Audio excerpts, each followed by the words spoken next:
నమస్తే, welcome to 99 TV. Big డిబేట్కి స్వాగతం. ముందుగా 19 టీవీ ప్రేక్షకులకు, అలాగే ఇంకా పాల్గొంటున్న ప్యానలిస్టుల అందరికీ కూడా, రెండు తెలుగు రాష్ట్రాల ప్రజలకు కూడా ఉగాది శుభాకాంక్షలు. విశ్వావసునామ సంవత్సరం ఉగాది శుభాకాంక్షలు. ఈ ఉగాది క్రోధినామ సంవత్సరంలో ఎదురైన అవరోధాలని అధిగమించి రెండు తెలుగు రాష్ట్రాలు ప్రగతి పదంలో దూసుకెళ్ళటానికి, తద్వారా దేశ అభివృద్ధికి తోడ్పడటానికి మనకి సహకరిస్తుందని ఆశిస్తూ ఈ డిబేట్ స్టార్ట్ చేద్దాం. నమస్కారం.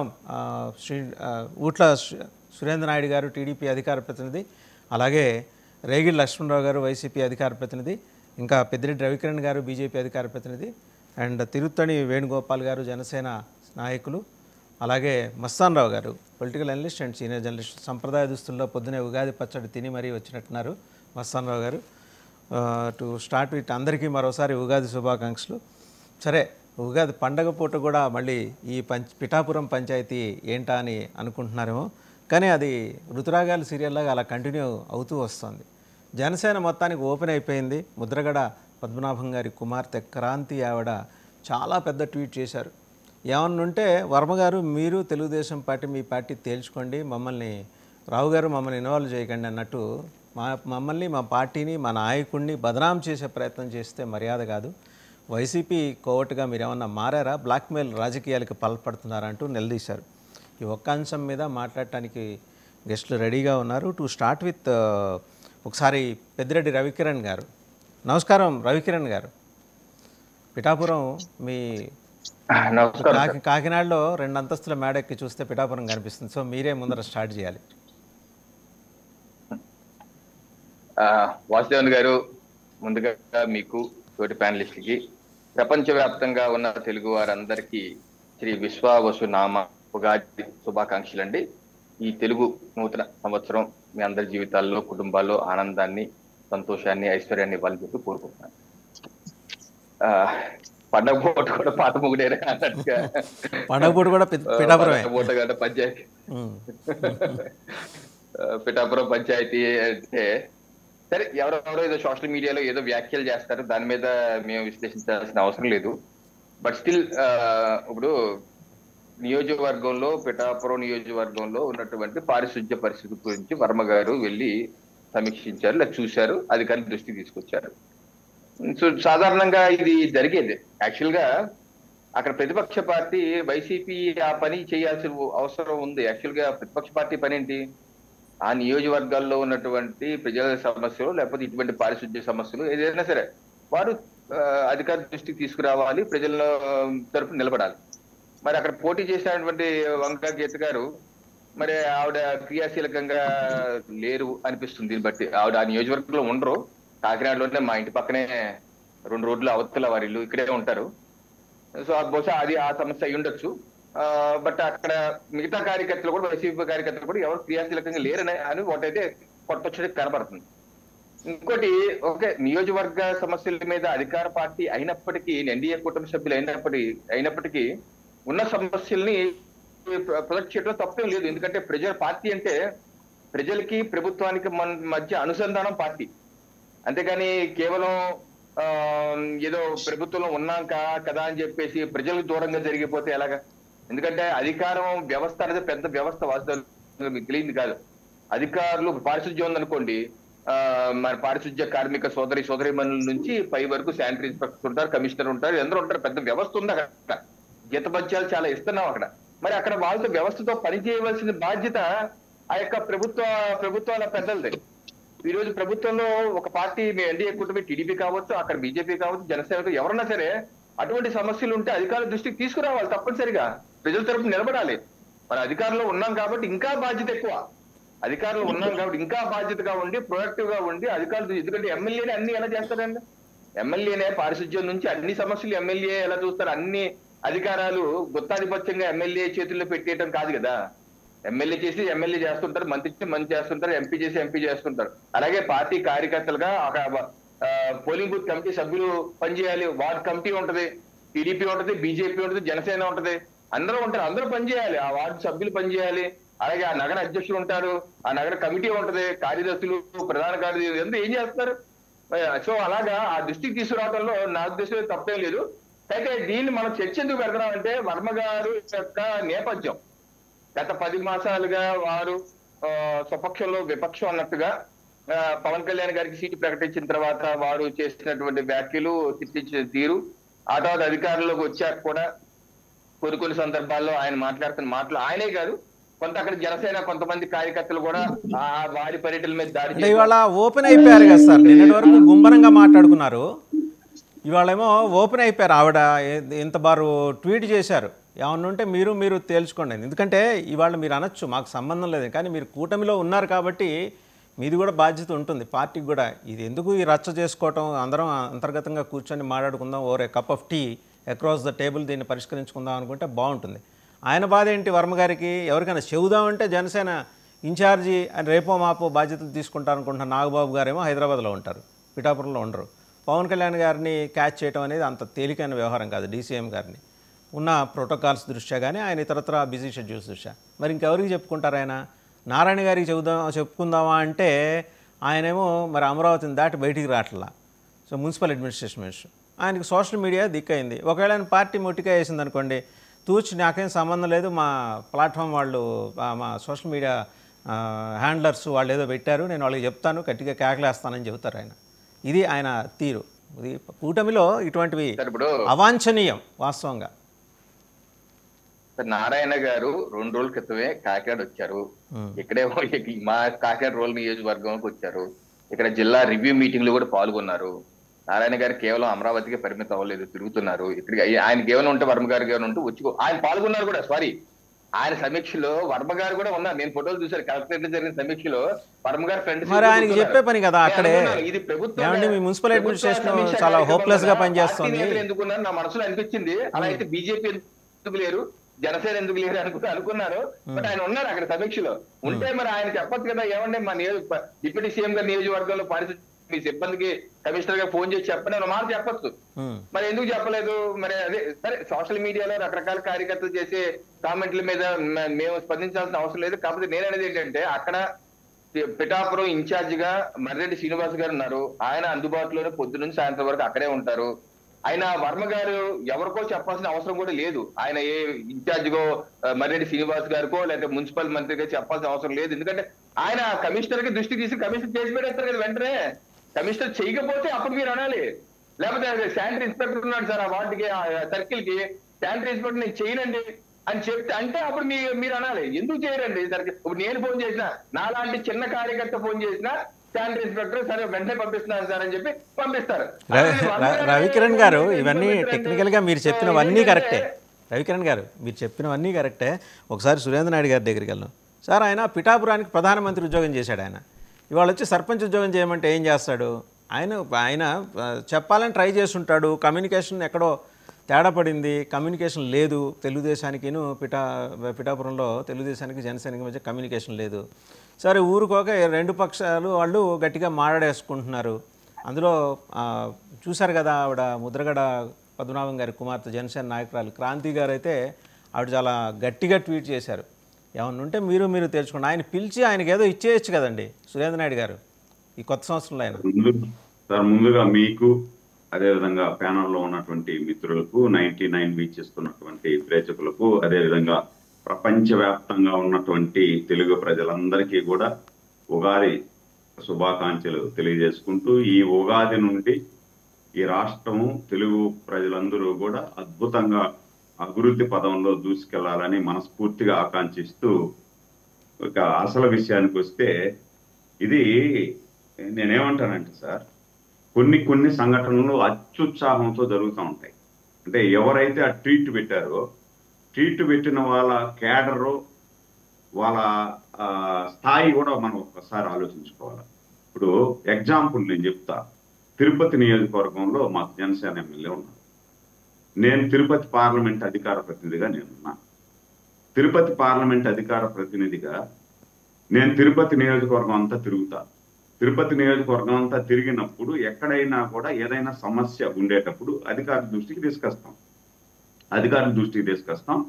అధికారులు సరిగా స్పందించినప్పుడు మనం గట్టిగా నిలదీసినామని చెప్పి అంతలో మాత్రానికి ఆర్ఎన్ శ్రీనివాసులు గారికి నాకు మధ్య వ్యత్యాసం ఉంది, లేదంటే సురేంద్ర నాయుడు 32 సంవత్సరాల నుండి తెలుగుదేశం పార్టీకి పనిచేశారు, ఆయనకు అధికారం వస్తామని వెంటనే పెద్ద పదవి ఇస్తానన్నారు, ఆ పదవి ఇవ్వలేదు కాబట్టి ఈయన ఈ విధంగా కేకలేస్తున్నాడు, అరుస్తున్నాడు అని చెప్పి ఎవరో, ఇప్పుడు మా వేణు అనుకోండి, ఎవరో కాదు వేణు ట్వీట్ పెడతాడు, సురేంద్ర గారు మీరు 32 సంవత్సరాల నుండి పార్టీలో పనిచేశారు, మీకు పార్టీలో పదవి రాకపోతే మీ అధిష్టానాన్ని మీరు అడగండి, మా పార్టీ మీద పడద్దండి, లేదంటే మా ఎమ్మెల్యే మీద పడద్దండి అని చెప్పి వేణు నా మీద ట్వీట్ చేస్తే నేను దానికి సమాధానం చెప్పాల్సిన అవసరం లే.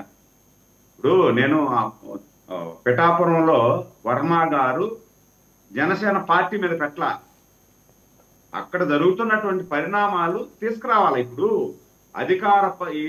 ఈ రాష్ట్రంలో అధికార పక్షమైన ప్రతిపక్షమైన మేమే 3 పార్టీలే, జనసేన, బీజేపీ, తెలుగుదేశం పార్టీ, అధికార పక్షమైన ప్రతిపక్షమైన. ఎందుకు ఈ మాట అంటున్నానంటే ప్రతిపక్షము 11 సీట్లు వచ్చినా కూడా వాళ్ళు 40% ఓట్లు వచ్చినాయి అని చెప్తారే కానీ ఆ 40% ఓట్లు వేసినటువంటి ప్రజల కోసం వాళ్ళు రోడ్డు మీద వచ్చి మాట్లాడరు, అసెంబ్లీలో ఎట్లా మాట్లాడరు, కానీ రూట్ లెవెల్లో కూడా మాట్లాడరు. వాళ్ళు మాట్లాడినప్పుడు మేమేం చేయాలా, మేమే ప్రతిపక్ష పాత్ర వహించాలా. మేము ప్రతిపక్ష పాత్ర వహించినప్పుడు తెలిసి తెలియకుండా అవగాహన లోపంతో ఏదంటే అది మనం మాట్లాడుకుంటే మళ్ళా ఒక అడుగు ముందుకేసి మీరేమన్నా వైసీపీ కోవడ్డా లేకపోతే ఇంకోటి ఇది చాలా తప్పు. అంటే మనం మాట్లాడే పద్ధతి ఒక పద్ధతి ప్రకారం ఉండాలా. మీరేం చేస్తున్నారు, ఈరోజు మీరు అంత పెద్ద ట్వీట్ రాశారు, మీరేం చేస్తున్నారు, మీ క్యాడర్ ఏంది, మీ స్థాయి ఏంది. ఒకవేళ వర్మ గారు అది చేశారు అనుకోండి, మీరేం చేయాలా, మీ అధిష్టానానికి చెప్పాలా, లేదు పవన్ కళ్యాణ్ గారికి చెప్పాలా, లేదు అక్కడ ఉండే ఇన్ఛార్జికి ద్వారా మాట్లాడించాలా. అది లేకుండా మీరు బహిరంగంగా సోషల్ మీడియాలో ఆవిడ ఒక్క నిమిషం సురేంద్ర నాయుడు గారు మీరే మాట్లాడండి. ఆవిడ చివరిలో ఆవిడ ఏం రాశారు, వర్మ గారు ఫిక్స్ అయిపోండి, పిఠాపురం ప్రజల గుండెల్లో పవన్ కళ్యాణ్ గారికి సుస్థిర స్థానం ఖాయం, ఇక చంద్రబాబు నాయుడు గారిని కూడా కార్యకర్తల చేత తిట్టిస్తున్నారు, అలాంటప్పుడు మీకు పదవి ఎందుకు ఇస్తారండి, ఈ లాజిక్ ఎలా మిస్ అయ్యారండి అని చెప్పేసి ఆవిడ క్వశ్చన్ చేసింది. సరే సార్, ఇప్పుడు సోషల్ మీడియా కంటెంట్ రాసేటప్పుడు నేను కూడా అద్భుతంగా కంటెంట్ రాస్తా, దాంట్లో నా అధిష్టానాన్ని పొగడతా, నాకు పదవి కావాలనుకున్నప్పుడు నేను ఇంకొక 2 అడుగులు ముందుకేసి పొగడతా. ఇప్పుడు పవన్ కళ్యాణ్ గారు గుండెల్లో పిఠాపురం ప్రజలు నిలిచిపోయినారు లేదు అనేది మొన్న ఎన్నికల్లో నిర్ణయం తీసుకున్నారు, ఎన్నికల్లో ఓట్లు వేశారు. పిఠాపురం వరకే కాదు, పవన్ కళ్యాణ్ గారు రాష్ట్ర వ్యాప్తంగా ఒక ఇది ఉంది, ప్రజల్లో ఆయనకు ఒక ఇది ఉంది, దాని ప్రకారం ఉంటారు. మీరేం ట్వీట్ చేసి చెప్పాల్సిన పని లేదు. పిఠాపురంలో వర్మ గారికి కూడా ఒక స్థాయి అనేది ఉంటుంది. మనం మాట్లాడేటప్పుడు మనం పార్టీకి నష్టం వచ్చేటట్టుగా మనం మాట్లాడుతున్నామా, మనం మంచిగా జరిగేటట్టుగా మనం ట్వీట్ చేస్తున్నామా అనేది వారు కూడా ఆలోచించుకోవాలి. మనం ఏదంటే అది సోషల్ మీడియాలో పెడితే సోషల్ మీడియాలో ట్రోల్ చేస్తారు. ఇప్పుడు మీరు అన్నారు వర్మ గారు మీరు వైసీపీ కోడ్ అయిపోయినారా, మీ వైసీపీ ఛానల్స్ అంటే ఆమె ఏమంటారంటే వైసీపీ అనుకూల మీడియాలో మిమ్మల్ని హైలైట్ చేసి చూపిస్తున్నారు అని చెప్పేసి అంటున్నారు. మీరు సోషల్ మీడియాలో మీరు చేసేది ఏంటి, అదే కదా. ఇప్పుడు వైసీపీ హైలైట్ ఎందుకు చేసి చూపిస్తుంది, మన మధ్య ఏమైనా పొరపక్షాలు ఉన్నాయేమో, ఎక్కడైనా రంధ్రాన్వేషణ చేస్తూ ఉంటది వైసీపీ. రంధ్రం దొరికినప్పుడు పెద్ద చేస్తారు వాళ్ళకి అదే పాత్ర కదా. ఇప్పుడు ఎవరైనా, నేను చెప్పేది వైసీపీ ఒకటే కాదు, ప్రతిపక్షంలో తెలుగుదేశం పార్టీ ఉన్నా కూడా ఏం చేస్తుంది, పాలక పక్షం ఏదైనా పొరపాటు చేస్తా ఉందా, లేదు పాలక పక్షంలో ఉన్నటువంటి నాయకుడు ఎవడైనా అసంతృప్తితో ఉన్నాడా, దాన్ని పెద్ద చేసి చూపిస్తాం, మనమైనా చూపిస్తాం, వాళ్ళైనా చూపిస్తాం, దాంట్లో తప్పు లేదు. అట్టని చూపించినంత మాత్రాన, ఆ టీవీలో చూపించినంత మాత్రాన మీరు కోవడ్డా మీ గురించి ఎక్కువ చూపిస్తున్నారు అంటే కరెక్ట్ కాదు కదా. మొన్న కూడా నేను తిరుపతిలో ఒక సమస్యను గురించి మాట్లాడినా, సాక్షి పేపర్లో న్యూసే వేయరు, తెలుగుదేశం న్యూస్, మరుసటి రోజు నాది పెద్ద ఫోటో వేశాడు, సురేంద్ర ఈ సమస్యల మీద పోరాటం చేస్తున్నారు, సురేంద్రకు తెలుగుదేశం వైసీపీ జనసేనకి ఏమన్నా ప్రాబ్లమా అని చెప్పి పెద్ద చేసినాడు. అట్టని చెప్పి పెద్ద చేసేసాడు అని చెప్పేసి నేను వైసీపీ కోట్ అయిపోతున్నా, అట్ట కాదు కదా. మనం ఇప్పుడు పార్టీలో రకరకాల మనస్తత్వాలు ఉండే వాళ్ళు ఉంటారు, రకరకాల మనుషులు ఉంటారు సార్. కొంతమందికి పబ్లిసిటీ పిచ్ ఉంటుంది, కొంతమందికి ప్రజల కోసం పనిచేసే పిచ్ ఉంటుంది. కాబట్టి ప్రజల కోసం పనిచేసే పిచ్ ఉండే వాళ్ళని తీసుకొచ్చి సోషల్ మీడియా ప్లాట్ఫారంలో పెట్టేసి ఏదంటే అది రాయడం అనేది కరెక్ట్ కాదు అనేది నా అభిప్రాయం. రైట్, ఒకసారి వేణుగారి దగ్గరికి వెళ్దాం. తాజాగా జనసేనలో చేరిన మాజీ వైసీపీ నేత కొంచెం కన్ఫ్యూజ్ అవుతుంటారు, ఎందుకంటే పాతవి ఇంకా అఫిలియేషన్స్ ఉంటాయి కదా. వేణుగారు ఏంటి అసలు ఈ పంచాయతీ ఏంటండి? నుంచి వేణుగారు చాలా కాలంలో కనపడ్డారు. నేను వేణుగారు ఏంటి దీనికే ఇది రుతురాగాల సీరియల్ లాగా అలా కంటిన్యూ అవుతుందా సంవత్సరాల తరబడి? కొత్త సంవత్సరంలోకి వచ్చాం, ఇంకా పిఠాపురం పంచాయతీని కొత్త పంచాయతీలు ఏమైనా చూసుకోవచ్చు కదా? వాసుదేవన్ గారు, మీకు అదేవిధంగా ప్యానెల్లో పాల్గొంటున్న నా తోటి సహచర మిత్రులకి, అదేవిధంగా 99 ప్రేక్షకులకి, ప్రపంచవ్యాప్తంగా ఉన్న తెలుగు వారందరికీ ఉగాది శుభాకాంక్షలు. అదేవిధంగా శుభోదయం. వాసుదేవన్ గారు, ఈ వర్మ అదేవిధంగా కొన్ని నియోజకవర్గాలు ఖచ్చితంగా 3 పార్టీలు కలిపి పోటీ చేశాయి కాబట్టి కొంచెం గ్యాప్ అనేది ఉండడం సమంజసమే. అదేమి ఏ పార్టీ, ఒకే పార్టీలో ఉన్న వైఎస్ఆర్ పార్టీలో కూడా ఒకే కాన్స్టిట్యూషన్ లో వర్గపోరు అనేది జరుగుతూ ఉన్నాయి. ఇది ఈ కూటమి ప్రభుత్వానికే కాదు, గత ప్రభుత్వం వైఎస్ఆర్ ప్రభుత్వంలో కూడా జరగడం జరిగింది. ఇక్కడ మెయిన్ ప్రాబ్లం ఏమి వచ్చిందంటే, వర్మ గారు 23 సంవత్సరాలుగా నేను చంద్రబాబు నాయుడిని అంటపెట్టుకున్నాను, ఆయనకు ప్రాధాన్యత ఇవ్వలేదనో, లేదా ఆయనకు వచ్చిన 10 నెలలైనా ఇంకా ఏది పోస్ట్ ఇవ్వడం లేదనో ఆయన బాధతో వెలగక్కడం జరుగుతూ ఉంది. అందుకనే మొన్న ఈ మధ్య ఏదైతే ఫస్ట్ ఆ అలిగేషన్ ఏం చేశారంటే, లోకేష్ ని డిప్యూటీ సీఎం చేయాలని చెప్పేసి ఫస్ట్ ఒక అలిగేషన్ తెరపైకి రావడం జరిగింది. ఆ తర్వాత నాగేంద్ర బాబు గారు పిఠాపురంలో ఒక భారీ బహిరంగ సభలో చెప్తూ, మా గెలుపుకి ఎవరు కారకులు కాదు జనసేన నాయకులు అని చెప్పి ఏదో ఉత్సాహంగా వాళ్ళు ఎంకరేజ్ చేస్తూ వాళ్ళని మాట్లాడడం జరిగింది. అది వచ్చి ఇప్పుడు ఇన్ని అనార్థాలకి ప్లేస్ అవుతోంది. చెత్త వీడియో పెట్టడము, అదే విధంగా ఒక కారులో పోతా ఉంటే ఒక లేడీ వచ్చి ఈసారి మీరే ఎమ్మెల్యే అవ్వాలి అని చెప్పేసి ఒక వీడియో పోస్ట్ చేయడము, ఇవన్నీ చూసి ప్రతిపక్షాలకి అధికార పక్షము ఒక ఆయుధం ఇచ్చినట్టు ఉంది. ఎందుకంటే ఈరోజు పవన్ కళ్యాణ్ చేసిన త్యాగంలో వర్మ చేసిన త్యాగం ఎంతో కాదు. ఈరోజు రాష్ట్ర వ్యాప్తంగా ఈరోజు రాష్ట్ర ప్రజల ప్రయోజనాన్ని దృష్టిలో పెట్టుకొని లాస్ట్ కి కాంప్రమైజ్ 21 సీట్లకు కూడా రావడం జరిగింది. ఆ 21 సీట్లకు కూడా వచ్చి పవన్ కళ్యాణ్ నిలబడిన ఒక ప్లేస్ లో వర్మకి త్యాగం చేస్తే, ఈయన రాష్ట్ర వ్యాప్తంగా చంద్రబాబు నాయుడు గారు ఒక కార్యకర్తలు ఏదైతే ఒక అగమ్మ గోచరంగా ఉన్నారో ఆ పరిస్థితిలో పోయి పవన్ కళ్యాణ్ ప్రజల శ్రేయస్సు కోసం సపోర్ట్ చేస్తూ, నేను స్వచ్ఛందంగా మీకు సపోర్ట్ చేస్తున్నాను, ఎటువంటి పరిస్థితుల్లో వైఎస్ఆర్ ప్రభుత్వం ఈసారి రాకూడదు, దానికి నన్ను ఏం చేయమన్నా నేను త్యాగం చేస్తానని చెప్పేసి అన్న పవన్ కళ్యాణ్కి ఈ విధంగా కొన్ని డిస్టర్బెన్సెస్ అనేది వస్తూ ఉంటాయి. అది సింగిల్ పార్టీలో ఉన్నాయి, వైఎస్ఆర్ పార్టీలో ఉన్నాయి, బీజేపీలో ఉన్నాయి, ఇంకో ఏ పార్టీలో కూడా సమంజసం. వాళ్ళకు ఉన్నాయి కాబట్టి మనకున్న తప్పు లేదంటారా వేణుగారు? ప్రతి పార్టీలో ఉన్నాయి కాబట్టి మా పార్టీలో కూడా ఉన్నా తప్పు లేదు. అందరం గొంగట్లోనే అన్నం తింటున్నాం కాబట్టి వెంట్రుకలు వస్తాయి, అందరికి వెంట్రుకలు వస్తాయి. నాకు ప్రాధాన్యత లేదు అనేది ఎవరికన్నా ఉంటుంది.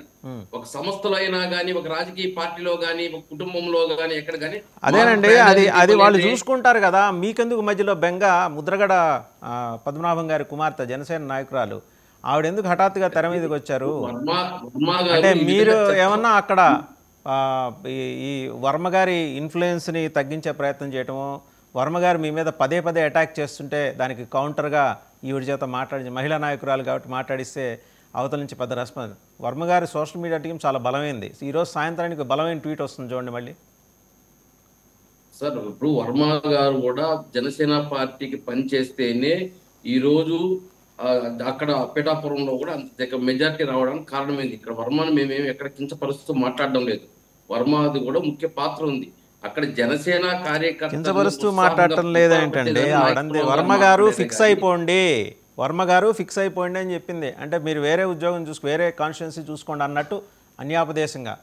పోనీ ఆ కాన్స్టిట్యున్సీ ఏదో మీరే చెప్పి తెలుగుదేశం పార్టీ జాతీయ అధ్యక్షులు చంద్రబాబు నాయుడు గారితో, జాతీయ ప్రధాన కార్యదర్శి నారా లోకేష్ గారితో, ఇక్కడే ఉన్న తిరుపతి పార్లమెంటు అధికార ప్రతినిధి సురేంద్ర నాయుడు గారితో మాట్లాడి ఆయనకు వేరే కాన్స్టిట్యున్సీ ఇప్పించేసేయండి, ఆయన ఎక్కడికి వెళ్ళి పని చేసుకుంటాడు, అక్కడ పారిశుద్ధ్య సమస్యల మీద మాట్లాడుతుంటాడు. వాసుదేవన్ గారు చంద్రబాబు నాయుడు గారి అనుభవము, ఆయనకి చెప్పే అంత పవన్ కళ్యాణ్ పదే పదే అనేక ప్లాట్ఫారం పై చెప్పడం జరిగింది. చంద్రబాబు నాయుడు గారు ఏదైతే రాజకీయ అనుభవం ఉందో దాన్ని మనం అనుసరించి ముందుకు పోవాలి. ఆయన సలహాలు సూచించే స్థాయిలో లేము. ఎందుకంటే వర్మ గారు 23 సంవత్సరాలు చంద్రబాబు నాయుడుతో నడిస్తే ఆయనకి ఏమి ఇవ్వాలి అనేది చంద్రబాబు నాయుడు గారికి తెలుసు.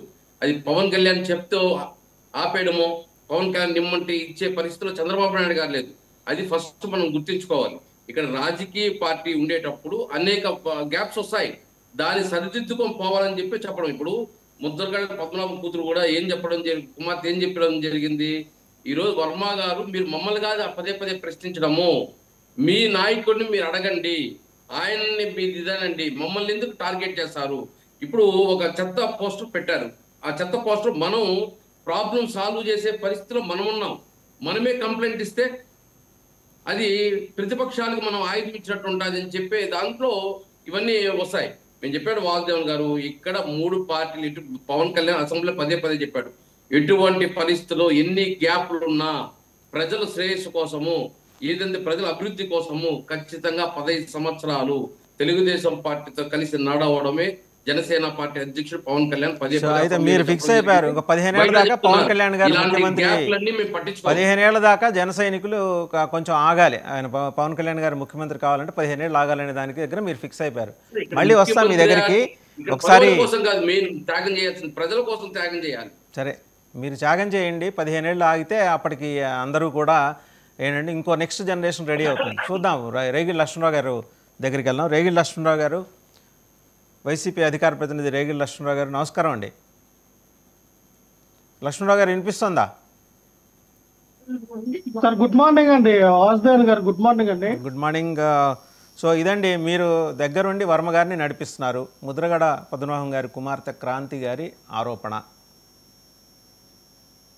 వాసుదేవన్ గారు, మీకు ప్యానల్ ఉన్న పెద్దలకి, డబల్-ఎన్టీ వీక్షులకి, యాజమాన్యానికి, అలాగే ఆంధ్రప్రదేశ్ ప్రజలకి, యావత్తు తెలుగు ప్రజలందరూ కూడా విశ్వాసనామ ఉగాది శుభాకాంక్షలు అండి. వాసుదేవన్ గారు అధికారంలోకి వచ్చి కేవలం 10 నెలల్లో ఆ నియోజకవర్గ ప్రజల యొక్క మన్ననలను ఎవరైనా పొందాలి, కానీ వ్యతిరేకతను పొందడం అనేది సాక్షాత్ డిప్యూటీ సీఎం అయిన పవన్ కళ్యాణ్ గారికి చెందింది. ఎందుకంటే పిఠాపురంలో నేను ఎంతో అభివృద్ధి చేస్తాను, పిఠాపురంలో హాస్పిటల్ కడతాను, పిఠాపురంలో విద్యాపరంగా, వైద్యపరంగా, లేదా పారిశుద్ధ్య పరంగా అన్ని రకాలుగా డెవలప్మెంట్ చేస్తాను, ముందు నిలబడతానటువంటి మాట్లాడినటువంటి పవన్ కళ్యాణ్ గారు ఈ రోజున కేవలం 10 నెలల్లోనే ప్రజల్లో ఇంత వ్యతిరేకత. ఈ వీడియోలో చూడండి, ప్రజల్లో ఇంత వ్యతిరేకత అంటే ఆవిడ చెప్తూ ఉంది. వర్మ గారు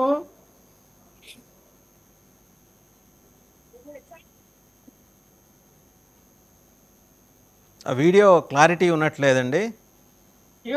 అంటే వర్మ గారు ఈసారి మీరు నిలబడండి సార్ అని అంటుంది ఆవిడ. అవునవును, అది మనం ప్లే చేసాం, మళ్ళీ చేద్దాం, అది మనం ప్లే చేద్దాం. ఇంతకు మీ రోల్ ఏంటి పిఠాపురంలో? వంగాగీత గారు అక్కడ ఉండరు. అసలు మీ నాయకత్వం అక్కడ ఏదైనా పనిచేస్తుందా? మీ కార్యకర్తలు ఉన్నారా అక్కడ? ఇక్కడ మా వైఎస్ఆర్ పార్టీ క్యాడర్ ఫుల్ జోష్లో ఉందండి. అక్కడ వైఎస్ఆర్ పార్టీ క్యాడర్ అంతా కూడా వైఎస్ఆర్ పార్టీతోనే ఉంది. ఎక్కడ కూడా వాళ్ళు అయోమయ పరిస్థితుల్లో లేరు. ఎందుకంటే పవన్ కళ్యాణ్ గారు చాలా స్ట్రాటజిక్గా మరి పెండెం దొరబాబుని, మాజీ ఎమ్మెల్యే పెండెం దొరబాబుని జనసేన పార్టీలోకి ఆహ్వానించారు. దానికి అర్థం ఏంటంటే వర్మ గారికి చెక్ పెడదాం, వర్మ గారిని ఇబ్బంది పెడదాం, వర్మ గారికి కాస్త ఇబ్బంది పెట్టి ఆయన్ని డమ్మీ చేద్దాం అన్న ఒక ప్రాసెస్లో భాగంగానే పెండెం దొరబాబు గారిని తీసుకొచ్చారు. అంటే నెక్స్ట్ ఎలక్షన్కి పవన్ కళ్యాణ్ గారు కూడా పిఠాపురం నుంచి పోటీ చెయ్యను అని డైరెక్ట్గా ఇండైరెక్ట్గా ఆయన ఇండికేషన్ ఇచ్చారు. ఎందుకంటే పెండెం దొరబాబు లాంటి ఒక వ్యక్తిని పార్టీలో తీసుకున్నప్పుడు ఆయనకి ఎమ్మెల్యే టికెట్ అయినా ఇవ్వాలి, లేదంటే ఆ ఎమ్మెల్యే టికెటే ఇవ్వాలి. అందుకని ఆయన వచ్చి ఉంటుంది నాకు తెలిసి. నెక్స్ట్ ఎలాగైనా పవన్ కళ్యాణ్ గారు వేరే చోటు తీసుకుంటారు కాబట్టి ఆయన్ని పార్టీలోకి ఆహ్వానించారు. ఖచ్చితంగా వర్మ గారి విషయంలో ఏముంది, వర్మ గారు వైఎస్ఆర్ పార్టీలోకి వస్తారా, లేదు వర్మ గారు మంత్రాలు జరుపుతూ ఉన్నారా, అది వర్మ గారు వైఎస్ఆర్ పార్టీలోకి వస్తే గీత గారి పరిస్థితి ఏంటనేది మీరు అడుగుతూ ఉన్నారు. ఇక్కడ వర్మ గారు వైఎస్ఆర్ పార్టీలోకి వచ్చినా మా గీత గారికి అక్కడ ఏ రకంగా అయితే మరి జగన్మోహన్ రెడ్డి గారు మనం ఈ రోజు మన కింద ఎలక్షన్ అప్పటిదాకా ఆవిడ పార్టీలో ఉంటే సబ్జెక్టు అదే కండిషన్ అప్పటిదాకా ఉంటే మీ పార్టీలో ఉంటే ఖచ్చితంగా సార్ ఎవరైనా సార్ పార్టీలో వాళ్ళ ఉనికిని చాటుకోవడానికో నాకు లేదు, ఏదైనా సరే రాజకీయాల్లో ఏదైనా అవుతుందండి. అప్పుడు పార్టీలో ఉంటారనే మేము ప్రగాఢ విశ్వాసం మేము తెలియజేస్తున్నాం. ఎందుకంటే జగన్మోహన్ రెడ్డి గారి మీద ఉన్నటువంటి అభిమానం, ఆవిడ ప్రజాసేవ వైఎస్ఆర్ పార్టీ తరఫున సేవ చేయాలనుకున్న ఆవిడ ఆలోచన విధానాన్ని ఖచ్చితంగా ఆవిడ పార్టీలోనే ఉంటారని మాకైతే ప్రగాఢ విశ్వాసం. మీరు ఇందాక అన్నారు కదా వీడియోస్ చూద్దాం. అలాగే వర్మ గారు వెళ్ళి పిఠాపురంలో పారిశుధ్యం గురించిన మొత్తం పర్యటన అంతా చేశారు. ఆ వీడియోస్ చూద్దాం. తర్వాత మాట్లాడే ఆయన కారు ఎక్కి వెళ్తుంటే ఒక మహిళ వచ్చి మాట్లాడింది, అది కూడా చూద్దాం ఒకసారి.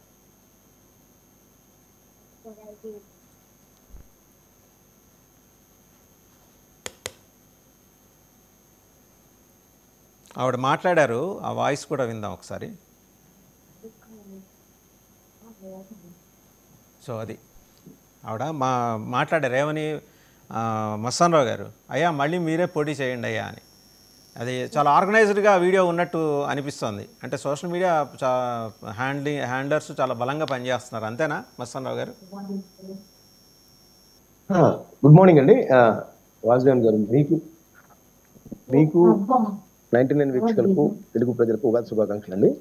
ప్యానెల్లో ఉన్న పెద్దలకు కూడా ఖచ్చితంగా అండి. దానిలో అది అంటే పిఠాపురంలో ప్రస్తుతం చిన్న సబ్మిషన్ అండి, ఎవరి దగ్గర మిగిలిన వాళ్ళ ఆడియో మ్యూట్ చేసుకోండి దయచేసి మిగిలిన వాళ్ళ ఆడియో మ్యూట్ చేసుకోండి ప్లీజ్. రైట్, మస్తాన్ గారు మీరు మాట్లాడండి. పిఠాపురంలో వర్మ గారు చేస్తుందంటే ఆయన కొత్త రకం స్ట్రాటజీ ఒకటి అమలు చేస్తున్నట్టుగా కనిపిస్తాం. అంటే యాక్చువల్గా పిఠాపురం వర్మ గారికి తెలుగుదేశం పార్టీ అధినేత చంద్రబాబు నాయుడు గారు పొత్తులో భాగంగా అది పవన్ కళ్యాణ్ గారికి కేటాయించినప్పుడు ఆయన ఒక స్టేట్మెంట్ ఇచ్చారు. కేడర్ అంతా, పిఠాపురం కేడర్ అంతా వచ్చినప్పుడు మొదట ఏదైతే ఎమ్మెల్సీ స్థానాలు ఖాళీ వస్తాయో వాటిలో ఖచ్చితంగా వర్మ గారికి ఆ లిస్టులో కేటాయించడం జరుగుతుందని చెప్పారు. మరి ఇప్పుడు ఎందుకు ఇవ్వట్లేదు అనేది మనకైతే అది తెలుగుదేశం పార్టీ అంతర్గత వ్యవహారం. అంటే దానికంటే ప్రయారిటీ చాలా మందికి చెప్పారు, మొన్న యనమల రామకృష్ణ గారికి ఎందుకు వెళ్ళకపోతున్నామో అట్లా విధంగా వేరే ప్రయారిటీస్ వచ్చినాయి అనేది చంద్రబాబు నాయుడు గారు చెప్పారు. సార్ ఇప్పుడు యనమల రామకృష్ణ గారి వ్యవహారం వేరు సార్. మస్తానరావు గారు, యనమల రామకృష్ణ గారు వారి కుటుంబ సభ్యులు అందరూ అకామిడేట్ అయిపోయారు. సో ఏంటంటే ఇవాళ ఆయనకి ఏదో ఆవేదన కలిగిందంటే కలుగుతుంది, సహజమే. కానీ ఎంతమందిని అకామిడేట్ చేస్తారు చంద్రబాబు నాయుడు గారు? ఈయన వ్యవహారం వేరు, వర్మ గారి వ్యవహారం వేరు. ఈయన త్యాగరాజు, యనమల రామకృష్ణ గారు త్యాగరాజు ఏం కాదు, కూతురు, అల్లుడు, వియ్యంకుడు అందరూ ఎమ్మెల్యేలు ఎంపీలుగా ఉన్నారు, ఇంకేం కావాలి? అదే సార్, ఖచ్చితంగా అంటే పిఠాపురం వర్మ గారికి సంబంధించి సమాధానం చెప్పాల్సింది చంద్రబాబు నాయుడు గారు, లోకేష్ అనేది నా ఉద్దేశం. అది నేను చెప్తుంది. అయితే ఇప్పుడు పవన్ కళ్యాణ్ గారికి సంబంధించి చూస్తే ఇక్కడ ఆయన డిప్యూటీ సీఎంగా ఉన్నారు. ఆయన ప్రభావితం చేయగల శక్తి, రాజకీయాలకు ప్రభావితం చేసి ఆ రోజు చంద్రబాబు నాయుడు గారు జైల్లో ఉన్నప్పుడు తెలుగుదేశం పార్టీ డేలా పడిపోయి ఉన్న పరిస్థితుల్లో ఆయన ఏకపక్షంగా బీజేపీతో కూడా నేనే మాట్లాడి వైసీపీ వ్యతిరేక ఓటు చీలకుండా చేద్దాము, అధికారంలో ఆయన జగన్మోహన్ రెడ్డి గారిని గద్దె దించుతామని ఏకైక లక్ష్యంతో పనిచేశారు. దానికి సంబంధించి ఆయన తను తగ్గించుకున్నట్టుగా 21 స్థానాలకే ఆయన యాక్సెప్ట్ చేశారు. దాని మీద కూడా పెద్ద ఎత్తున విమర్శలు వచ్చాయి. ఈవెన్ వైసీపీ అంటే జనసేన వాళ్ళు సరే కానీ వైసీపీ కూడా ఆయనకి 21 ముష్టేశారనే టైప్లో ఉంది ఆ పరిస్థితి. అది కూడా గుర్తుంచుకోవాలి, ఆయన ఎంత త్యాగం చేశాడనేది కూడా. సరే ఓకే, ఇప్పుడు వర్మ గారు చూస్తే మొన్న ఆయనకి లిస్టులో పేరు లేకపోవడంతో ఆయన అడిగారు, అంత మీడియా వచ్చి అడిగినప్పుడు ఏంటంటే ఆయన సింపుల్గా పార్టీ విస్తృత ప్రయోజనాల దృష్ట్యా నేను దానికి యాక్సెప్ట్ చేస్తానని ఒక చిన్న వాక్యం చెప్పేసి వెళ్ళిపోయారు. యాక్చువల్గా వైసీపీ కూడా పెద్ద ఎక్స్పెక్ట్ చేసింది అక్కడి నుంచి ఏమన్నా చీలికలు వస్తాయో ఆయన. ఎందుకంటే వర్మ గారు కొద్దిగా ముక్కుసూటిగా మాట్లాడుతూ ఉంటారు. అది ఒక్కోసారి చంద్రబాబు గారు, లోకేష్ నాగబాబు గారు కూడా ముక్కుసూటిగానే మాట్లాడారండి. అక్కడ పిఠాపురంలో అందరూ ముక్కుసూటిగానే మాట్లాడతారు. వచ్చిన సమస్య మాట్లాడారు అంటే నాగబాబు గారు ఏంటంటే పవన్ కళ్యాణ్ గారి యొక్క శక్తి సామర్థ్యాలు మొన్న ఎలక్షన్స్ లో ఏ విధంగా అయితే ఉన్నాయో ఆ విధంగా చెబుతూ ఆయన పిఠాపురంలో ఆయన ఎవరో గెలిపించారంటే కనుక ఇంకా అది వాళ్ళ కర్మ అనేది ఆయన అన్న మాట. అంటే కొంత వాస్తవం ఉంది దానిలో. వర్మ గారి యొక్క ప్రాధాన్యతను తగ్గించలేం కానీ పవన్ కళ్యాణ్ గారిని ఓడించే పరిస్థితి అక్కడ లేదు ఆ రోజు. దానిలో అనుమానం లేదు. వర్మ గారు అక్కడ ఉన్నా లేకపోయినా ఓడించే పరిస్థితి అయితే లేదు. ఆయన గెలుపుకి సహకరించి ఉండొచ్చు. ఆ ఉద్దేశంతో నాగబాబు గారు అన్నట్టుగా అది కనిపిస్తా ఉంది. రెండోది ఏంటంటే, ఇప్పుడు మనం కొత్త రకం స్ట్రాటజీ ఏంటంటే, ఎక్కడా లేని విధంగా పిఠాపురంలోనే మున్సిపాలిటీలో సమస్యలు ఉన్నాయా, రాష్ట్ర వ్యాప్తంగా చంద్రబాబు నాయుడు నియోజకవర్గంలో కానీ మంగళగిరి నియోజకవర్గాలు కానీ ఇక లేవంటే ఉంటాయి, అన్ని చోట్ల ఉంటాయి. యాక్చువల్గా ప్రతిరోజు శానిటేషన్ జరుగుతూ ఉంటుంది, చేస్తూ ఉంటుంది. ఆయన ప్రత్యేకంగా వెళ్ళి వాటిని మీడియాలో, సోషల్ మీడియాలో అది ట్రోల్ అయ్యే విధంగా లేకపోతే విస్తృతంగా ప్రచారం కల్పించే విధంగా చేస్తున్నారంటే అక్కడ కొంత ఇబ్బంది పెట్టే పరిస్థితి అనేది మనం అందరం ఓపెన్ గా మాట్లాడుకుంటే అది ఖచ్చితంగా ఇబ్బంది. ఎందుకంటే ఇప్పుడు దానికి కౌంటర్ గా బలమైన ఆన్సర్ ముద్రగడ క్రాంతి గారు పద్మనాభం గారి కుమార్తె ఆవిడ క్రాంతి గారు ఇచ్చినట్టే అనుకోవచ్చు కదా. ఆయనది ఎత్తుగడైతే జనసేన కూడా ఎత్తుగడే కదా. ఒక విషయం అండి, మామూలుగా అక్కడ ఉప ముఖ్యమంత్రి కార్యాలయానికి సంబంధించి అక్కడ చాలా మంది వ్యవస్థ పనిచేస్తా ఉంది. ఆయన కమిషనర్ గారికి చెప్పొచ్చు, లేకపోతే వాళ్ళకు కూడా చెప్పొచ్చు, సార్ నేను ఇట్లా వెళ్ళొచ్చానండి. కానీ ఆయన డైరెక్ట్ గా కలెక్టర్ గారికి వెళ్ళి వినతి పత్రం ఇచ్చారు. జగ్గయ్య కాలనీలో శానిటేషన్ అపార్ట్మెంట్ల దగ్గర చుట్టూ తిరగటం, లేకపోతే జగ్గయ్య చెరువుకు సంబంధించి సరిగ్గా చేయట్లేదు, అక్కడ జ్వరాలు వస్తున్నాయి పిల్లలకని, ఇవన్నీ కూడా చెప్పడం అంటే ఒకసారి ఆ వీడియో చూద్దామండి. ఆవిడ ఏమన్నారో ఒకసారి ఆ వీడియో చూద్దాం. ఆయన పర్యటనకి వెళ్ళేసి వస్తుంటే ఒక మహిళ ఆయనతో మాట్లాడారు.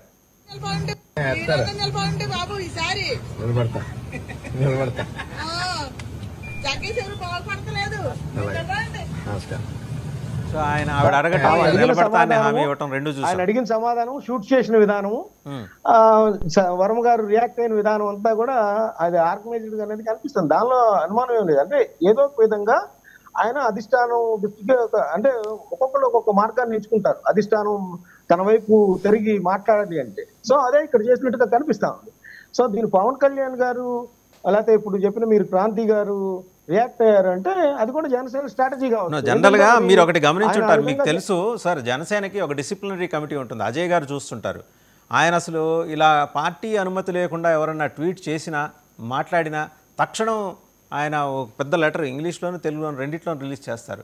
ఇంగ్లీష్ అర్థం కాకపోతే తెలుగు, తెలుగు అర్థం కాకపోతే ఇంగ్లీష్ వాళ్ళ కోసం అని చెప్పేసి. మరి ఇది ఒకవేళ నిజంగా పార్టీ నియమావళిని అతిక్రమించి క్రాంతి గారు కనుక ఈ ట్వీట్ చేసి ఉంటే ఈ పార్టీకి వచ్చేసి ఉండాలి కదా. అంటే పార్టీ అనుమతి తీసుకుని ఆవిడ పెట్టారని అనుకోవచ్చు కదా. పార్టీ అనుమతి తీసుకొని ఉండొచ్చు, లేదంటే పార్టీకి నిర్ణయాలకు అనుగుణంగా కూడా మాట్లాడి ఉండొచ్చు. ఎందుకంటే ఇప్పుడు మనకు అధికార ప్రతినిధులు చాలా మంది చెప్తా ఉంటారు, మాకు ఒక లిమిటేషన్ ఉంటుంది, ఏ విషయం మీదైనా కొద్దిగా ఎక్సీడ్ అయ్యి మాట్లాడితే మాకు ఎమ్మటినే శ్రీముఖం నోటీసుల రూపంలో లేకపోతే ఫోన్ రూపంలో వెంటనే వచ్చేసింది. సో అట్లాంటప్పుడు ఆమె అంత పెద్ద ట్వీట్ చేయటమే కాదు, ఆమె ఏమన్నారంటే అసలు మీరు వైసీపీ నీడకి వెళ్ళిపోయినట్టు ఉన్నారు, మీరు కోర్టుగా పనిచేస్తున్నారనే యాంగిల్ కూడా తీసుకొచ్చింది. ఆమె చాలా తీవ్రమైన ఆరోపణలు చేసింది. అది మామూలుగా ఏదో ఒక విమర్శలు లేకపోతే ఆయనకి సంబంధించి అంటాం కాదు. అంటే అది అక్కడ స్ట్రాటజిక్ గా మొత్తం వర్మ గారు గత కొన్ని రోజులుగా కొన్ని నెలలుగా చేస్తున్న అంశాలన్నింటినీ కూడా అక్కడ ఏకరువు పెట్టిన పరిస్థితి ఉంది. ఎందుకంటే పొత్తులో భాగంగా ఉన్నప్పుడు 21 స్థానాల్లో జనసేనకు సంబంధించి అందరూ ఇట్లా తెలుగుదేశం వాళ్ళు కౌంటర్ ఇస్తారనుకోండి, ఇంక పొత్తుకు అర్థం ఉంటుంది కదా. ఇంకోటి ఏం చెప్తానంటే, నేను గెలిచినప్పుడు పవన్ కళ్యాణ్ గారు ఒక ప్రతిపాదన చేశారు. ఏంటి, ప్రతి నియోజకవర్గంలో కూడా బీజేపీ, జనసేన, తెలుగుదేశం పార్టీకి సంబంధించిన సమన్వయ కమిటీలు ఉండాలి. ఆ సమన్వయ కమిటీలు ఎక్కడ ఆచూకీ కనిపించట్లేదు. ఆ సమన్వయ కమిటీలు ఉంటే ఆ కమిటీలు నెలకు ఒకసారో 2 నెలలకు ఒకసారో మీట్ అవ్వటం, ఆ తర్వాత దానికి రైట్ సమ్ టెక్నికల్ ఇష్యూ వచ్చినట్టుంది. ఒకసారి సురేంద్ర నాయుడు గారి దగ్గరికి వెళ్దాం. సురేంద్ర నాయుడు గారు, మీ దగ్గరికి వెళ్ళే ముందు కొలికపూడి శ్రీనివాస్ గారు ఏం మాట్లాడారు ఒకసారి చూద్దాం. ఎందుకంటే ఆయన 48 గంటల అల్టిమేటం, ఆయన ఏంటి తుఫాన్ హెచ్చరిక కేంద్రం లాగా ప్రతి గంటకి ఒక బులెటిన్ రిలీజ్ చేస్తుంటారు తుఫాన్ హెచ్చరిక కేంద్రం వాళ్ళు. అలాగే ఆయన మాట్లాడతారు, ఆయనకు సరదా అది. ఆయన ఏం మాట్లాడారు ఒకసారి చూద్దాం. కొలికపూడి శ్రీనివాస్ గారు. కొలికపూడి శ్రీనివాసరావు మాట్లాడలేదేంటి? కొలికపూడి శ్రీనివాసరావు మౌనంగా ఉంటున్నాడు ఏంటి? జగన్మోహన్ రెడ్డి కన్నా మంచి పరిపాలన అందించమని జనం మనకు ఓట్లేశారు. రోజు జగన్ తిట్టమని ఓట్లేదు,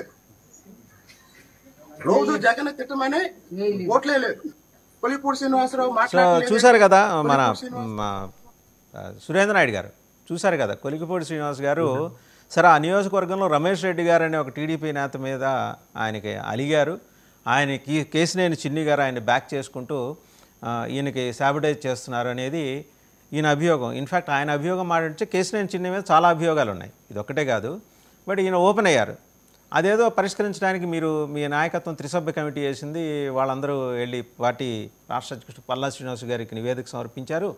రమేష్ రెడ్డిని కనుక సస్పెండ్ చేయకపోతే నేను రాజీనామా చేస్తాను 48 గంటల గడువు నేను ఉదయం 11 గంటలకు తీరిపోయింది. ఇంతగా ఆయన రాజీనామా చేసినట్ట చేయనట్ట?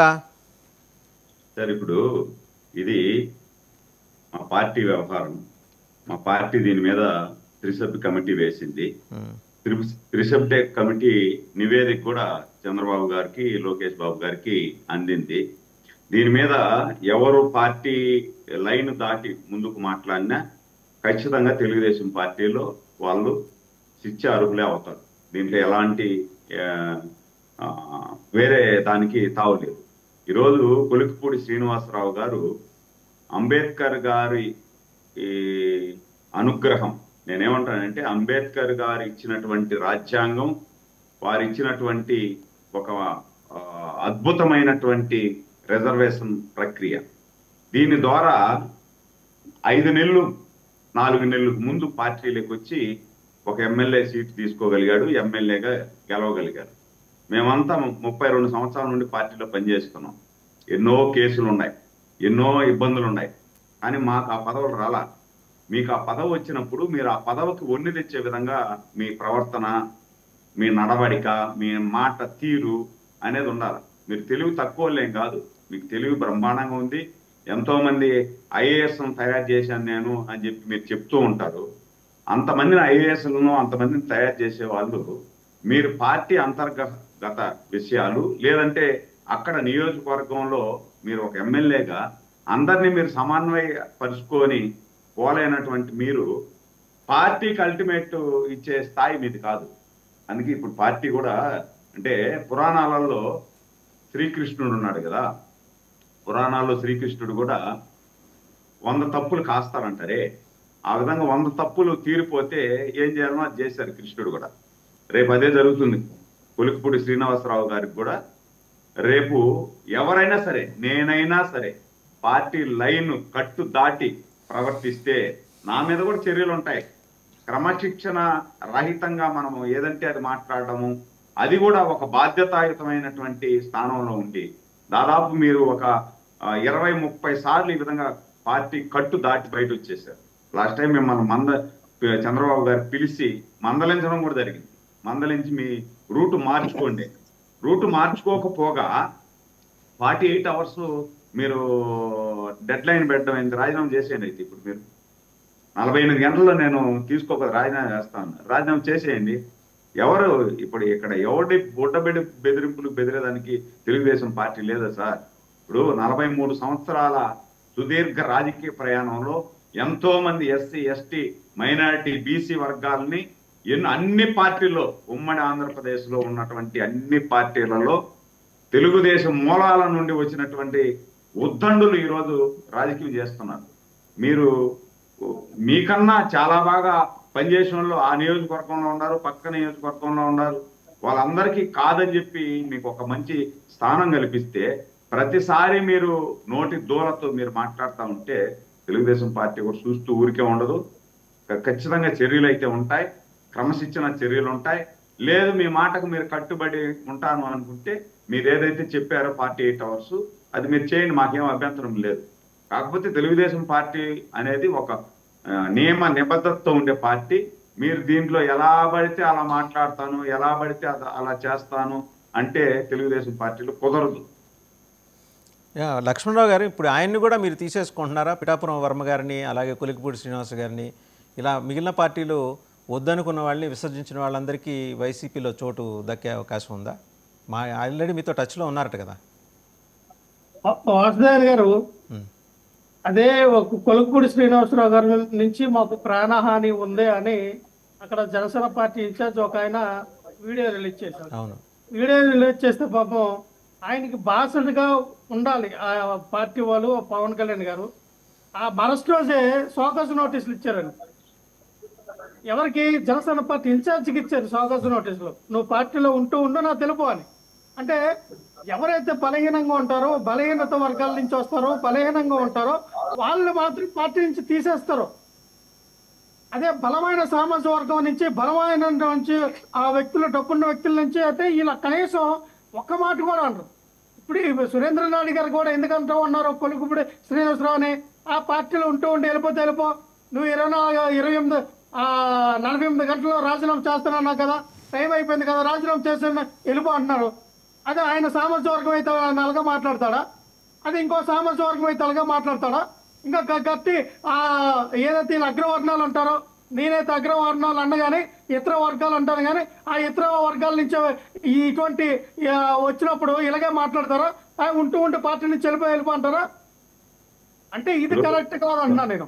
తమ్ముడు ఒక సెకండ్ నువ్వే మాట్లాడు ఒకే సెకండ్. నేను సబ్మిట్ చేస్తాను అంతే, నువ్వే మాట్లాడు. ఇప్పుడు కొలికిపూడి శ్రీనివాసరావు గారికి మీ ఆత్మ వంచన చేసుకోకుండా మాట్లాడండి. ఇప్పుడు ఎన్నిసార్లు అతనికి చంద్రబాబు గారు పిలిచి మాట్లాడారు, మీ రూట్ మార్చుకోమని ఎన్నిసార్లు మాట్లాడారు, ఎన్నిసార్లు చెప్పారు, ఆయన కట్టు దాటి ఎన్నిసార్లు ప్రవర్తించారు, మీరే ఆలోచించుకోండి. మళ్ళీ మీరు ఆ విధంగా ఆలోచించుకోవడం మీరు మాట్లాడితే మీ విజ్ఞతకి వదిలేస్తాను నేను. ఇక్కడ తెలుగుదేశం పార్టీలో ఒకే సెకండ్ ఆయన కంప్లీట్ చేయనండి, నాయుడు గారిని కంప్లీట్ చేయండి, మీరే మాట్లాడదురు కానీ నాయుడు గారిని కంప్లీట్. తెలుగుదేశం పార్టీలో ఎస్సీ ఎస్టీ మైనారిటీ బీసీల వర్గాలకే పెద్దపీట వేస్తుంది. వాళ్ళు ఒక మాట అన్నా మేము వినిపించుకునేదానికి, మేము పార్టీకి పనిచేసినా కూడా మేము వినిపించుకునేదానికి సిద్ధంగా ఉంటాం. దీంట్లో వాళ్ళు ఒక మాట అన్నారని నేను మేమేదో రెచ్చిపోయి మాట్లాడేది ఉండదు. ఆయన మాట తీరు ఆ విధంగా ఉంది కాబట్టి అక్కడ ఉన్నటువంటి కార్యకర్తల మనోభావాలు దెబ్బతినే విధంగా ఆయన మాట్లాడుతున్నారు కాబట్టి నేను ఆ విధంగా మాట్లాడాల్సి వచ్చింది అంతే. అది మీరు ఆయన 10 నెలల నుండి చూస్తున్నారు ఆయన మాట తీరు. మీరు దాన్ని సమర్థిస్తారు అంటే మీ విజ్ఞతకు వదిలేస్తాను, లేదు మీరు ఆయన సమర్థించి మీరు తీసేసుకుంటామంటే తీసేసుకోండి ఆయన్ని, మాకేం అభ్యంతరం లేదు. అండ్ ఇంకోటి లక్ష్మణరావు గారు, మీరు సురేంద్ర నాయుడు గారిని తప్పట్టే ప్రయత్నం చేయకండి. నేను తప్పు చేసినా సరే అన్నారు ఆయన, ఆ మాట అన్నారు, మీరు గుర్తు చేసుకోండి ఒక మాట. ఆయన నేను చాలా స్పష్టంగా నేను తప్పు చేసినా సరే అనే మాట అన్నారు ఆయన. ఆయన ఏదో కమ్మకులొస్తుంది కాబట్టి ఆయనకి మినహాయింపు ఇవ్వాలని ఆయన ఏం అడగల. ఆయన వాస్తవానికి నేను అనేది ఏంటంటే ఇక్కడ పార్టీలో ఎవరైనా క్రమశిక్షణకి వాళ్ళకున్నటువంటి పరిధిలో లిమిట్స్ దాటి వెళ్తే ఎవరైనా ఖచ్చితంగా క్రమశిక్షణ చర్యలు తీసుకుంటారు, మీరు దానికి కాదనట్లా. కానీ అక్కడ కొలికిపూడి శ్రీనివాసరావు గారు ఆయన అధికారంలో రాగానే కొన్ని దుద్దుడికి చర్యలు చేశారు, మనం చూసాం. ఆయన బుల్డేజర్ తీసుకెళ్లి ఆ ఇల్లులు పడగొట్టడం కానీ, మహిళల పైన అసభ్యంగా ప్రవర్తించడం కానీ ఇవన్నీ మనం చూసాం. కానీ అక్కడ కంట్రోల్ చేయవలసిన బాధ్యత ఎవరిది అంటే జనరల్గా ఏంటంటే అదంతా మీ పార్టీ కల్చర్కి కొద్దిగా ఐడెంటిఫై అయింది కాబట్టి ఆయన ఏమైనా మీరు దగ్గర తీసుకునే అవకాశం ఉందా? సార్ మా పార్టీలోకి ఎవరు వచ్చినా మేము వెల్కమ్ చెప్తాం, ఆహ్వానిస్తాం అండి. వాళ్ళు వీళ్ళు కాదు. ఇక్కడ అంటే ఈ బుల్డోజర్తో కోల్చడం ఇలాంటివన్నీ కొంచెం మీకు దగ్గరగా ఉన్నాయి కదా అవన్నీ మీ విధానాలు. మేము మా పార్టీలో ఉన్న వాళ్ళందరూ కూడా గొడవలాడడానికి వెళ్ళేవాళ్ళు. వాళ్ళేమో నడి రోడ్డు మీద ఇలాగా అసభ్యంగా మాట్లాడిన వాళ్ళని మీరు పేటెంట్ రైట్స్ ఇవ్వకూడదు కదా. నేనేమంటానంటే మెజారిటీ అలాగే ఉంటారు కదా, మీ పార్టీలో మెజారిటీ అలాగే ఉంటారు కదా. అది కరెక్ట్ కాదన్న వాసుదేవన్ గారు. మెజారిటీ పీపుల్ అందరూ అలాగే ఉంటారని మనం అలాగ అనుకుంటాం. కానీ వాసుదేవన్ గారు నేనేమంటానంటే ఇక్కడ కొలికిపూడి శ్రీనివాసరావు గారు అవనియండి, వర్మ గారు అవనియండి, లేదా అక్కడ కొలికిపూడి శ్రీనివాసరావు గారు నియోజకవర్గంలో ఇన్ఛార్జ్ అవ్వండి, వీళ్ళందరూ కూడా వాళ్ళకు ఉన్నటువంటి సమస్య ఏంటంటే పిలిపించి మాట్లాడండి. ఇదే రమేష్ రెడ్డి గారికి కేసీఆర్ చిన్ని గారు ఎందుకు కుమ్మకాయాలా, ఎందుకు ఈయన మీదకి మీరు ఆయన్ని ఒక అస్త్రంలో వినియోగించాలా అంటే ఇక్కడ అధినాయకుడి యొక్క నిర్లక్ష్యం అర్థమవుతూ ఉంది. అంటే అక్కడ కావాలని కుంపటి పెడతా ఉన్నారు. మీరు ఉంటే పార్టీలో వెళ్ళిపోండి అని. కొలికిపూడి శ్రీనివాస్ అన్న వ్యక్తి చాలా వెల్ ఎడ్యుకేటెడ్, ఎంతమంది ఐఏఎస్ ఐపీఎస్లకి తరబేతి ఇచ్చినటువంటి ఆ ఐఏఎస్ విద్యార్థులు అయ్యే ఆ వ్యక్తులకి తరబేతి ఇచ్చినటువంటి వ్యక్తి అయినా అలాంటి వ్యక్తులు కూడా కొంచెం నాలెడ్జ్ ఉంటుంది. ఎక్కడైనా ఇప్పుడు మన జీవరెడ్డి గారు వెళ్ళిపోయారు, జీవరెడ్డి గారు తప్పు చేసి వెళ్ళిపోయారా, అక్కడ జరిగినటువంటి అవినీతిని ఆయన ప్రశ్నించి వెళ్ళిపోయారు. ఇగో ఇలా జరుగుతూ ఉంది, ఇది అవినీతి జరుగుతుంది. సురేంద్ర గౌడ్ గారు అంటే మీరు పెద్ద మాట్లాడుతూ ఉన్నారు. పవన్ కళ్యాణ్ గారు చాలా త్యాగం చేశారు, త్యాగరాజు త్యాగమూర్తి అని. 154 సీట్లు త్యాగం చేసినటువంటి త్యాగమూర్తి అండి పవన్ కళ్యాణ్ గారు. ఎవరు త్యాగం చేస్తారు సార్? 21 సీట్లు తీసుకున్నారు, 154 సీట్లు త్యాగం చేశారు ఆయన. మీరు ఎందుకు ఆయన్ని మీరు అంత బలవంతంగా మీరు త్యాగం చేసినట్టు చేశారు? ఆయన వదిలేస్తే 175 సీట్లు ఆయన పోటీ చేసిన, 175కు 175 ఆయన గెలుచును, 100కు 100% స్ట్రైక్ రేట్ ఆయనకు వచ్చేది. ఆయన ఎందుకు త్యాగం చేయడానికి మీరు అంత బలవంతంగా ఎందుకు ఒప్పించారు నాకు అర్థం కావట్లేదు. ఎందుకంటే పవన్ కళ్యాణ్ చెప్తూ ఉన్నారు అదే నాగేంద్రబాబు గారు చెప్తూ ఉన్నారు, మేము ఎవరి దయ్యాదాక్షిణ వల్ల మేము గెలలేదు, కేవలం పవన్ కళ్యాణ్ గారికి ఉన్నటువంటి సినిమా స్టిక్ ఉన్నటువంటి ఫ్యాన్ ఫాలోయింగ్ ఆ సామాజిక వర్గం వల్లే మేము గెలిచాము. అక్కడ కూడా ఇంక్లూడ్ చేశారండి. పిఠాపురంలో ఉన్నటువంటి సామాజిక వర్గము, ఆయనకున్నటువంటి ఫ్యాన్ బేసు, కేవలం వాటి వల్ల మేము గెలిచామంటే మీ టీడీపీ నాయకులు మమ్మల్ని కాదులే, మమ్మల్ని అనలేదులేండి, అంతే సిగ్గులకి నలుగు మాట్లాడుతున్నా నాకు అర్థం కావట్లా అని మిమ్మల్ని అన్నారయ్యా. కాంగ్రెస్ చుమ్మేస్తారు మీ మీద, మీ వల్ల కాదు, బీజేపీ వల్ల కాదు, మోడీ గారి వల్ల కాదు, చంద్రబాబు నాయుడు గారి వల్ల కాదు, మా వల్ల మీరే గెలిచామంటే మీ మీద ఉద్దేశం ఒప్పుకుని కూడా మీరు బొక్కలు ఎత్తుకాలని చూడొద్దండి. మీరు ఒక్కలు కాదు, మీ వల్ల కాదు, మా వల్ల మీరు గెలిచాము.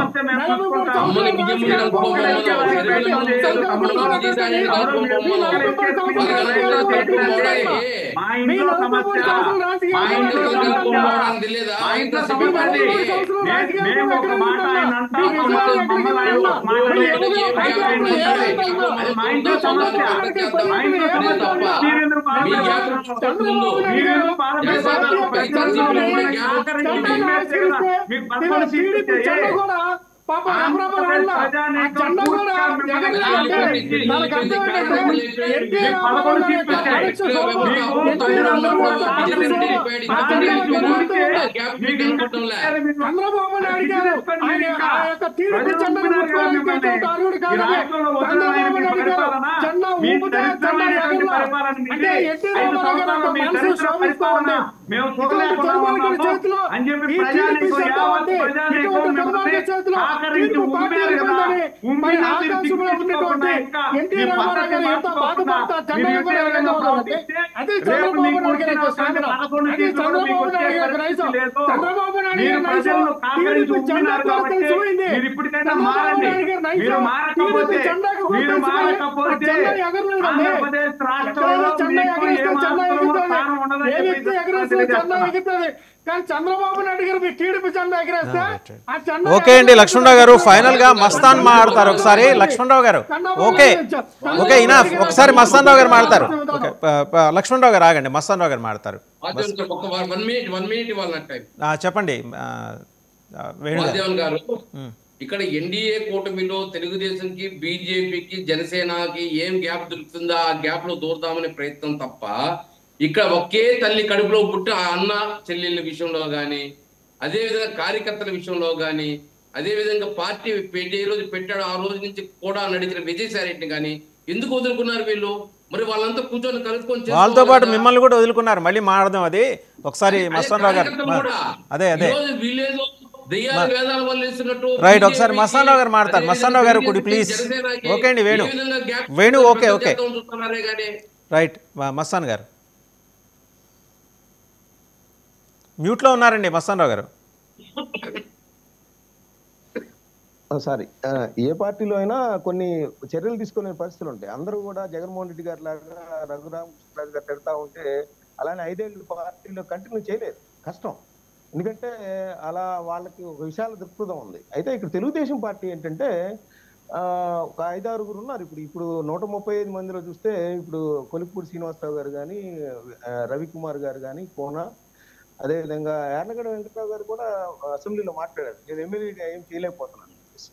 సో ఇట్లాగా చాలా చోట్ల అక్కడేమో కోనేటి ఆదిమూలం గారి మీద ఎలిగేషన్స్ వచ్చాయి, ఆయన కూడా సస్పెండ్ చేశారు. అంటే కొంత తెలుగుదేశం పార్టీ క్రమశిక్షణ కలిగిన పార్టీ అంటారు. ఎందుకో వర్మ గారి విషయం ఇప్పుడు ఎన్ని చూస్తూ ఉంటే కొంత అదుపు తప్పుతున్నట్టు ఎమ్మెల్యేల స్థాయిలో వాళ్ళు కంట్రోల్ చేయలేని పరిస్థితి అయితే కనిపిస్తూ ఉంది. ఎందుకంటే ఇప్పుడు కొలిక్పూడి శ్రీనివాసరావు గారిని ఆల్రెడీ క్రమశిక్షణ కమిటీ పిలిచింది, చంద్రబాబు నాయుడు గారు పిలిచారు, అందరూ మాట్లాడారు. అయినా కూడా ఆయన ఎక్కడ కొరకరాని కొయ్యగా తయారైపోయిన పరిస్థితి. ఈ రోజు నిన్న చంద్రబాబు నాయుడు గారు కూడా అదే చెప్పారు, చాలా సీరియస్ అయ్యారు. అయినా కూడా సీరియస్ అవుతున్నా ఏంటి, జాతీయ అధ్యక్షుడిగా ఉన్న వ్యక్తి, ముఖ్యమంత్రిగా ఉన్న వ్యక్తి సీరియస్ అవుతున్నా కూడా వాళ్ళు కంట్రోల్లోకి రాలేకపోతున్న పరిస్థితి. అంటే తెలుగుదేశం పార్టీలో అంతర్గత ప్రజాస్వామ్యాన్ని ఎక్కువ ఉండాలి, లేకపోతే వాళ్ళ క్రమశిక్షణ దాటుతుందని ఉండాలి. ఈ రెండు కూడా రైట్ అండి. థ్యాంక్ యూ మస్తాన్ గారు, నాయుడు గారు, లక్ష్మణరావు గారు, అలా వేణు గారు, అలాగే రవికిరణ్ గారు, అందరికీ నమస్కారం. అండ్ మరొకసారి విశ్వావసు నామ సంవత్సర శుభాకాంక్షలు, కొత్త సంవత్సర శుభాకాంక్షలు. Thank you for watching big debate.